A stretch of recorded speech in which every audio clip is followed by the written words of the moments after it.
नमस्कार दोस्तों जियो जर्नी में आपका स्वागत है। दोस्तों, आप लोगों ने अभी तक एजुकेशन सिस्टम ऑफ इंडिया की जो शुरुआत थी, जहाँ पे हमने ancient education system of India के बारे में बात की, जहाँ पे हमने वहाँ की यूनिवर्सिटीज़ की, इंडिया की यूनिवर्सिटीज़ की, वहाँ की परिषद, वहाँ के जो गुरुकुल हैं, वहाँ की उन चीज़ों की बात की। और उसके बाद जब हम मध्यकालीन भारत के अंदर आए तो हमने मध्यकालीन भारत के अंदर मदरसे और मकतबा की बात की। दोस्तों, उसके बाद जब हम नेक्स्ट पहुँचे तो हम लोगों ने जो मॉडर्न इरा था और जहाँ पे ब्रिटिश भारत का जो राज था, ब्रिटिश भारत पे जो ईस्ट इंडिया कंपनी का जो राज था, उस राज के दौरान जो भारत की जो एजुकेशन सिस्टम ऑफ इंडिया था वो कैसे उसको बदला गया, कैसे उस पर किस तरह के बदलाव किए गए। आप लोगों ने देखा था कि जो भी हम लोगों ने अभी तक का जो एजुकेशन सिस्टम ऑफ इंडिया था उसके ऊपर तरह तरह से ब्रिटिश इंडिया ने मतलब अलग अलग तरह की नीतियां बनाई, जिसके अंदर वुड डिस्पैच जो आपने देखा होगा, वुड डिस्पैच से लेके और हम लोगों ने उस सेवरल सैंडलर कमीशन तक की जो एक्ट थे उनके बारे में अभी तक बात की थी। और उन्हीं एक्ट के दौरान आप लोगों ने ये भी देखा कि किस तरह के बदलाव किए गए, किस तरह भारत के जो शिक्षा प्रणाली थी उस शिक्षा प्रणाली को अस्त व्यस्त किया गया। और आपने ये भी देखा कि जैसे किस तरह की जो रिपोर्ट थी उनके बारे में हम लोगों ने बात की। और मैंने पिछली वीडियो के अंदर आपके साथ एक वाक्य, जो एक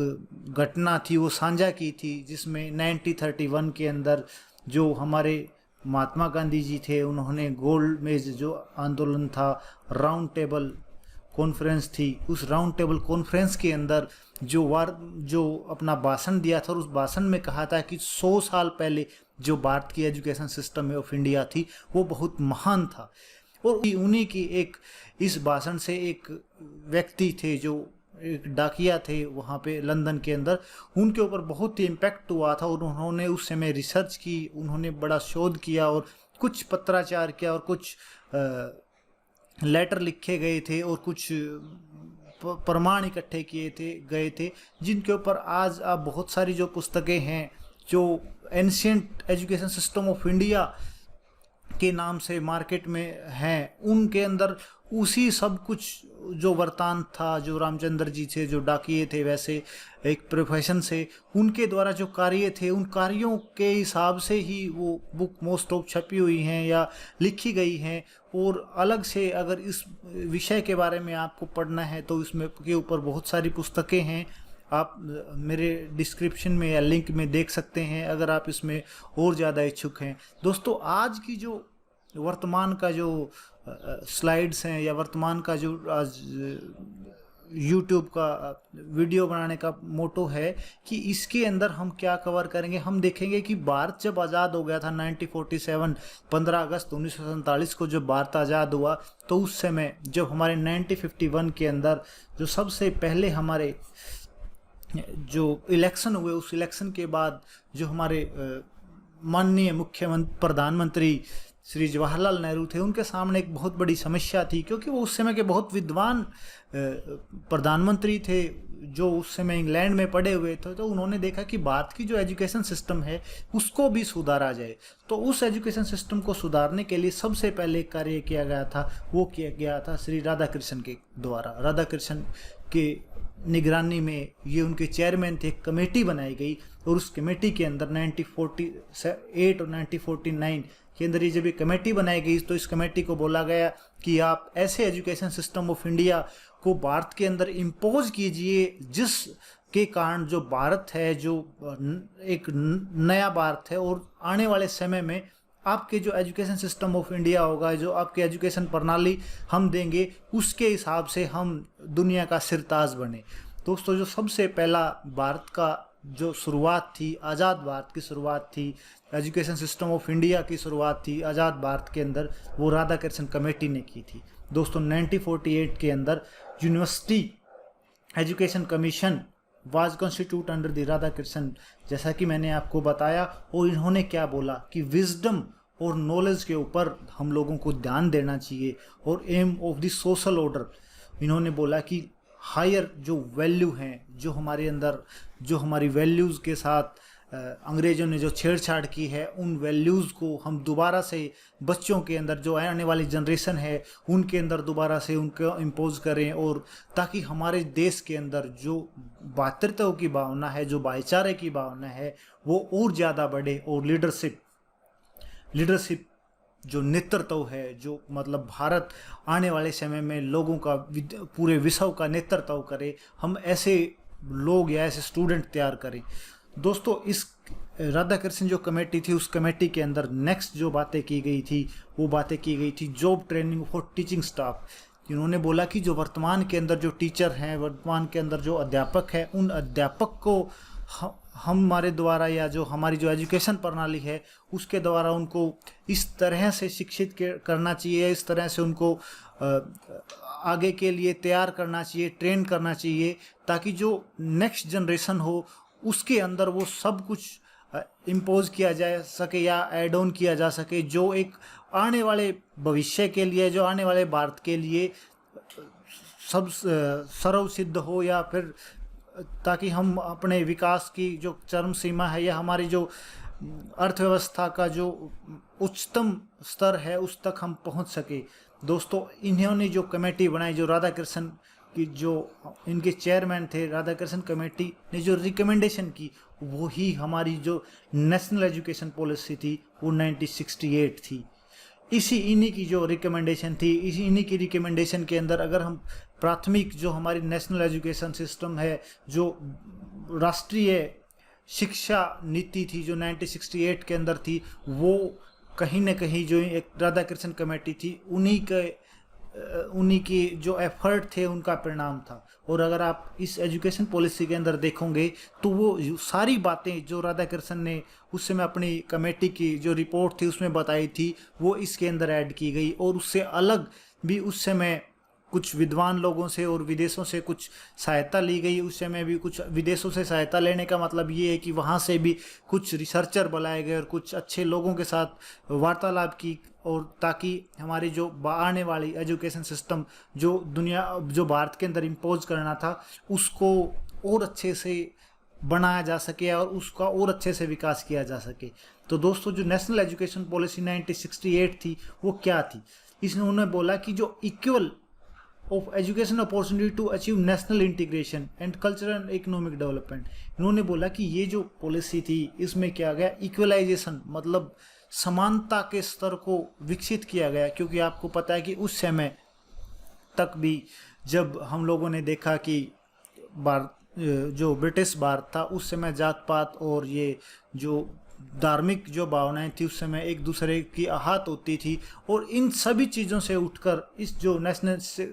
1968 की जो एजुकेशन पॉलिसी उसमें एक सबसे पहले बात की गई कि यहाँ पे समानता की भावना और भाईचारे की भावना से विकास करना चाहिए, इकोनॉमी एंड कल्चरल डेवलपमेंट करना चाहिए, और हमारे सामाजिक और सांस्कृतिक विकास करना चाहिए। क्यों विकास करना चाहिए? ये उस समय माना जाता था कि जिस देश का संस्कृति या जिस देश की जो अर्थव्यवस्था मजबूत है, जिस देश की संस्कृति मजबूत है, वो देश आर्थिक रूप से भी समृद्ध होगा। तो इसलिए 1968 के अंदर एजुकेशन पॉलिसी के अंदर कल्चरल डेवलपमेंट कर और जो समानता की भावना थी उसको विकसित किया गया। दोस्तों, सेकंड काम क्या किया गया कि जो टोटल जीडीपी थी उसका 6% तक एजुकेशन के ऊपर खर्च किया जाने लग गया। और उसके बाद प्रोवाइड द बेटर ट्रेनिंग और क्वालिफिकेशन ऑफ द टीचर, जैसे कि राधाकृष्ण ने बताया था, उनकी ये रिकमेंडेशन आई। और उसके बाद उन्होंने बोला कि 3 लैंग्वेज फार्मूले को इम्पोज किया जाए हमारी एजुकेशन पॉलिसी में। और 3 लैंग्वेज फार्मूला क्या था कि एक वहाँ की रीजनल लैंग्वेज जहाँ पे वो बच्चा पढ़ रहा है, और एक इंटरनेशनल लैंग्वेज जो इंग्लिश लैंग्वेज थी, क्योंकि इंग्लिश ऐसी लैंग्वेज थी जिसको अंतर्राष्ट्रीय स्तर पर मान्यता प्राप्त थी। और तीसरी एक ऐसी लैंग्वेज बच्चे को पढ़ानी चाहिए जो उससे अपोजिट हो। मतलब अगर नॉर्थ इंडिया का कोई स्टूडेंट है तो उसको साउथ इंडिया की जो लैंग्वेज है वो पढ़ानी चाहिए, ताकि वो जब नॉर्थ इंडियन साउथ इंडियन के अंदर जाके कोई जॉब करता है या फिर कोई और काम करता है तो उसको किसी भी तरह की दिक्कत ना हो। और जो भाईचारे की भावना थी, जो हम लोगों ने पीछे पढ़ा कि कल्चरल और इक्वलिटी की जो भावना थी उसको विकसित किया जा सके। अगर हम 3 लैंग्वेज फार्मूला अपनाते हैं, तो इससे भाईचारे भी बढ़ेगा और साथ ही साथ हमारी सांस्कृतिक और जो डाइवर्सिटी है उसका भी विकास होगा। और आपने देखा कि टीचर ट्रेनिंग देनी चाहिए, क्योंकि अगर अच्छे टीचर होंगे तभी अच्छे स्टूडेंट तैयार किए जा सकते हैं। उसके बाद दोस्तों 1985 की जो सेकंड एजुकेशन पॉलिसी आई, और ये एजुकेशन पॉलिसी ऐसी थी जो वर्तमान की जो आज विद्यार्थी हैं या जो हमारे से पहले की जो पीढ़ी थी, उस पीढ़ी में जैसे हमारी मदर या फादर है, वो उस पीढ़ी ने 1985 की पॉलिसी के अनुसार ही शिक्षा ग्रहण की है। और इसके अंदर ऑपरेशन ब्लैक बोर्ड जैसी कुछ इनिशिएटिव लिए गए। उसके बाद इन्होंने IGNOU, open university was formed, IGNOU चलाई गई। आपने देखा होगा कि बहुत सारे लोग ओपन से अपनी स्टडी, अपनी एजुकेशन पूरी करते हैं। और उस समय जब ये पॉलिसी बनाई गई, ये देखा गया कि बहुत सारे लोग, क्योंकि हमारे पास इतने अच्छे संसाधन नहीं थे, तो बच्चों को बहुत सारी बार, या जैसे महिलाओं को अपनी शादी के बाद अपनी शिक्षा बीच में ही छोड़ देनी पड़ती थी। तो इस सभी को ध्यान में रखते हुए नेशनल एजुकेशन पॉलिसी 1985 के अंदर इग्नू, ओपन यूनिवर्सिटी का कॉन्सेप्ट लेके आए, ताकि वो लोग जिन्होंने अपनी शिक्षा बीच में ही छोड़ दी है वो अपनी शिक्षा को पूर्ण कर सके। और ऑपरेशन ब्लैक बोर्ड आया। इस ऑपरेशन ब्लैक बोर्ड के अंदर जो प्राइमरी स्कूल थे, प्राइमरी एजुकेशन की जो कॉन्सेप्ट था कि प्राथमिक शिक्षा या बेसिक शिक्षा सभी को दी जा सके। और आपने देखा कि this policy aim to remove of the disparities and equal education opportunity special women, SC and ST। आप फिर यहाँ पे देखोगे जब 1968 के अंदर था बताई गई थी, तो समानता का जो अधिकार था, जो समानता हर एक स्तर पर, जिसमें शिक्षा के स्तर पर अगर समानता दी जाए तो बच्चे उसी परिवेश में बड़े होते हैं। और अगर उनके अंदर ये वैल्यू शुरुआत से ही डाल दी जाती है, तो वो जब इस देश के नागरिक या जब वो किसी जॉब में जाते हैं, जब अपनी हायर एजुकेशन में जाते हैं, तो उनके अंदर ये वैल्यू ऑटोमेटिक डेवलप होनी शुरू हो जाती है। और उसके बाद एक कॉन्सेप्ट 1985 के अंदर रूरल यूनिवर्सिटीज़ का आया। ये रूरल यूनिवर्सिटी जो का था कॉन्सेप्ट था, ये महात्मा गांधी की एक देन थी। महात्मा गांधी का एक विचार था कि हमें जो ग्रामीण भारत है, उस ग्रामीण भारत के विकास के लिए हमें वहाँ पे शिक्षा प्रणाली, वहाँ की शिक्षा को डेवलप करना चाहिए, उन लोगों को अपॉर्चुनिटी देनी चाहिए। अगर इन लोगों को अच्छे शिक्षा साधन मिल जाते हैं, तो वही लोग शिक्षित होके जब अपने सबसे पहले वो अपने ग्राम का विकास करेंगे, और उसमें वो क्या कोई नया कार्य करेंगे या फिर कोई जॉब करेंगे, जिससे गांव के अंदर भी जॉब एम्प्लॉयमेंट या अनएम्प्लॉयमेंट की समस्या है, उससे हम निजात पा सकते हैं। और साथ ही साथ जो माइग्रेशन है, जो शहरों के अंदर भीड़ भाड़ थी और जो मलिन बस्तियां थी, उन जैसी समस्याओं का भी हम कंट्रोल कर सकते हैं। और साथ ही साथ जैसे जो क्लाइमेट चेंज जैसे प्रभाव हैं, उनके ऊपर भी हम कंट्रोल कर सकते हैं। दोस्तों, जो वर्तमान की एजुकेशन पॉलिसी है, जो 2000 नेशनल एजुकेशन पॉलिसी जो 2020 है, जिसके ऊपर हर रोज़ न्यूज़ में कुछ न कुछ हमें लोगों को सुनने को मिलता है, ये भी जो 2020 की एजुकेशन पॉलिसी है, ये हमारी जो पिछली जैसे 1968 और 1985 की जो एजुकेशन पॉलिसी है, और जो कमेटीज़ हैं, और जो पुराने हमारे जैसे महात्मा गांधी जी और जो टैगोर जैसे विद्वान हैं, और उसके साथ जैसे अरविंदो आश्रम का एक कॉन्सेप्ट है, इन जैसे विद्वानों के पूरी स्टडी की गई, उनके जो कॉन्सेप्ट थे उनको अच्छे से एनालाइज किया गया। और उसके बाद बहुत सारी चीज़ें नेशनल एजुकेशन पॉलिसी के अंदर इन विद्वानों के जो कथन थे वो भी बहुत कुछ इम्पोज किए गए हैं, ताकि बच्चे की होलिस्टिक डेवलपमेंट के ऊपर काम किया जा सके। दोस्तों, उसके बाद आप लोगों ने देखा कि 1968 की हम लोगों ने पॉलिसी पढ़ी, 1985 की पॉलिसी पढ़ी। अब ये जो पॉलिसी थी TR सुब्रमण्यम कमेटी रिपोर्ट, ये जो कमेटी थी ये बड़ी ही इम्पोर्टेंट है, और ये अक्सर एग्जाम के अंदर पूछ लिया जाता है कि जो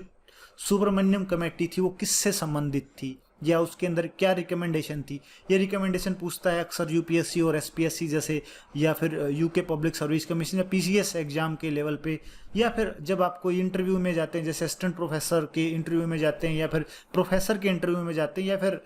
आप जब एजुकेशन सिस्टम के हायर पोस्ट के लिए जाते हैं, तो आपसे पूछ लिया जाता है कि जो वर्तमान की education policy, national education policy है, उसका आधार क्या था, वो किस कमेटी के रिकमेंडेशन पे थी। तो TR TSR सुब्रमण्यम जो कमेटी थी, ये कमेटी नेशनल एजुकेशन पॉलिसी 2020 की जो नीति थी उसका आधार थी। इन्होंने क्या बोला कि early childhood care and education, ये सब कुछ प्री प्राइमरी एजुकेशन मतलब स्कूल से भी पहले देनी चाहिए। मतलब जहाँ पे हम लोग देखेंगे कि आंगनबाड़ी का जो कॉन्सेप्ट है, आंगनबाड़ी का कॉन्सेप्ट इन्होंने यहाँ से शुरू किया। इन्होंने बताया कि इसके ऊपर भारत सरकार को काम करना चाहिए ताकि हम अपनी जो शिक्षा प्रणाली है, वर्तमान की जो 21वीं सदी की शिक्षा है, उसको लोगों के अंदर दे सके। उसके बाद इन्होंने बोला कि एग्जाम रिफॉर्म, और इनका एग्जाम जो रिफॉर्म था, इन्होंने बोला कि the policy of no detention should be uphold until 5th। इन्होंने बोला कि 5वीं से 8वीं तक का कोई बच्चा फेल ही नहीं होना चाहिए, क्योंकि अगर बच्चे फेल हो जाते हैं तो वो स्कूल ड्रॉप आउट कर देते हैं, जिससे हमारी जो 100% की जो लिटरेसी रेट है उसके ऊपर प्रभाव पड़ता है, क्योंकि यहाँ पर बच्चे डिमोरलाइज हो जाते हैं। तो हम लोगों को क्या करना चाहिए? हम लोगों को करना चाहिए कि हम स्कूल से किसी को डिटेन ही नहीं करेंगे, किसी को फेल ही नहीं करेंगे। अगर फेल नहीं करेंगे तो बच्चा चाव चाव में अगली क्लास के, नेक्स्ट क्लास के इच्छा में आगे पढ़ता रहेगा, और जिससे हम अपने जो 100% जो शिक्षा का, एजुकेशन का जो लक्ष्य है उसको हम प्राप्त कर सकेंगे। उसके बाद इन्होंने बोला कि टीचर मैनेजमेंट, इन्होंने बोला कि बीएड है वो 4 साल की होनी चाहिए। हालांकि ये इम्पोज नहीं हुआ, पर इन्होंने एक रिकमेंडेशन दी थी। उन्होंने बोला कि ऑटोनोमस टीचर रिक्रूटमेंट बोर्ड, कि इन्होंने बोला कि जो टीचर हैं उनके अंदर आप देखोगे जब इनका सिलेक्शन होता है तो उसके अंदर भ्रष्टाचार बहुत देखने को मिलता है। जैसे जेबीटी घोटाला आप लोग देखते हो, जिसके अंदर हमारे माननीय मुख्यमंत्री, जो हमारे पुराने मुख्यमंत्री थे चौटाला साहब, उनको कहीं ना कहीं जेल हुई थी। और इस तरह की ये जो समस्याएं थी, और उससे अलग जैसे एमपी के अंदर भी बहुत सारी टीचर घोटाले सामने आए थे, और बिहार और यूपी के अंदर तो ये बहुत ही बेसिक बातें थी। तो जब ये देखा गया कि यहाँ पे ये दिक्कत हर बार देखी जा रही है, तो इन्होंने बोला कि एक ऑटोनोमस टीचर रिक्रूटमेंट बोर्ड होना चाहिए, ताकि जो अध्यापकों को, जो भी टीचर हों, उनकी बगैर छेड़खानी के या बगैर क्वालिटी कॉम्प्रोमाइज़ के उनका सिलेक्शन कर सके। उसके बाद इन्होंने बोला कि आईसीटी इन एजुकेशन सिस्टम के अंदर टेक्नोलॉजी को विकसित करना चाहिए, क्योंकि वर्तमान की जो 21वीं सदी है दोस्तों, वो 21वीं सदी तकनीक का युग है, या तकनीकी शिक्षा अब वर्तमान में बहुत ज़रूरी है। क्योंकि अब अगर किसी व्यक्ति को कंप्यूटर की बेसिक नॉलेज नहीं है तो वो वर्तमान की जो शिक्षा प्रणाली है या वर्तमान का जो एरा है उसमें बहुत पीछे रह जाएगा। इन्होंने इसके साथ ही साथ जैसे वोकेशनल एजुकेशन और ट्रेनिंग को प्रमोट करने के लिए इन्होंने अपने रिकमेंडेशन दी। उसके बाद इन्होंने बोला कि नेशनल स्किल क्वालिफिकेशन फ्रेमवर्क एक बनाना चाहिए, जिसके अंदर हम लोगों के अंदर, बच्चों के अंदर स्किल को डेवलप कर सके, ताकि जो हमारी पॉपुलेशन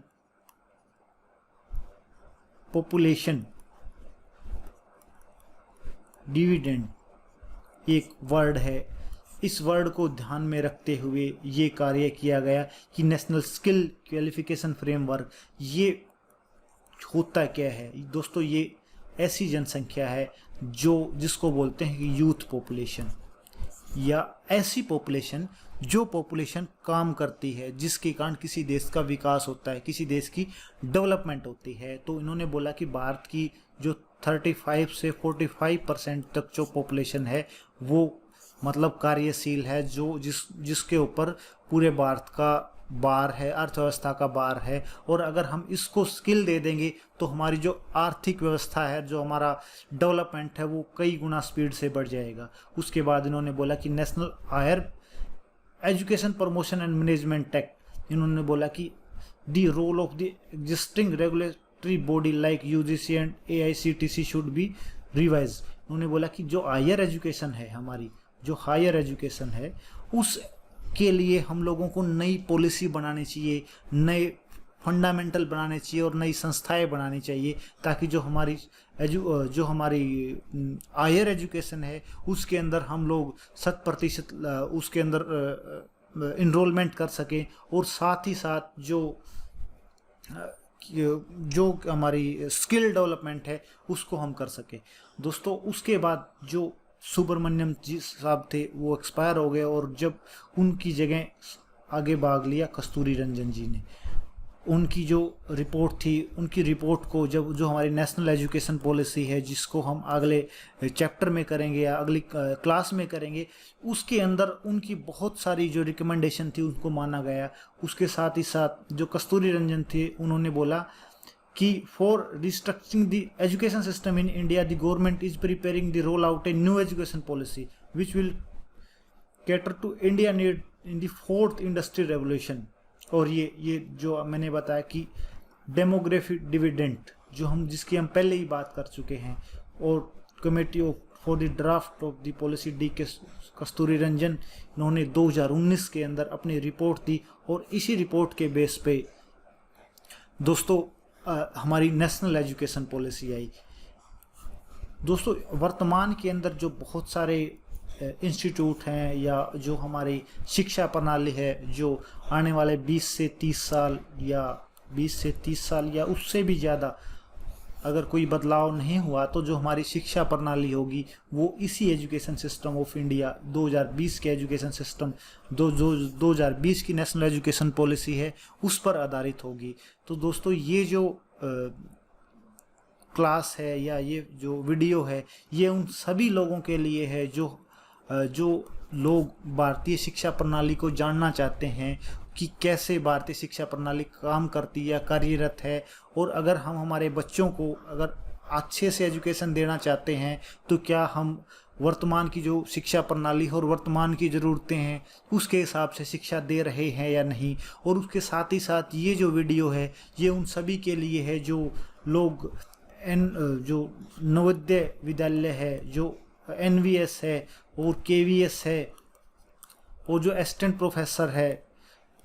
और साथ ही साथ जो प्रोफेसर और जो कमांडेंट जैसी जो पोस्ट हैं, जो कमिश्नर जैसी पोस्ट हैं एजुकेशन सिस्टम के अंदर, जैसे NCERT है या फिर PGT टीचर है या DSSB है, या फिर जैसे यूपी के अंदर होता है, या फिर भारत के हरियाणा के अंदर भी जैसे PRT है या JBT जिसको बोलते हैं, उन पोस्ट के लिए ये वीडियो बहुत ही लाभकारी है और साथ ही साथ उन बाकी लोगों के लिए भी लाभकारी है जो भारतीय शिक्षा प्रणाली को जानना चाहते हैं। धन्यवाद दोस्तों, उम्मीद है कि आपको ये वीडियो अच्छी लगी होगी। अगर आपको ये वीडियो अच्छी लगी हो तो आप एक बार लाइक ज़रूर करना। धन्यवाद।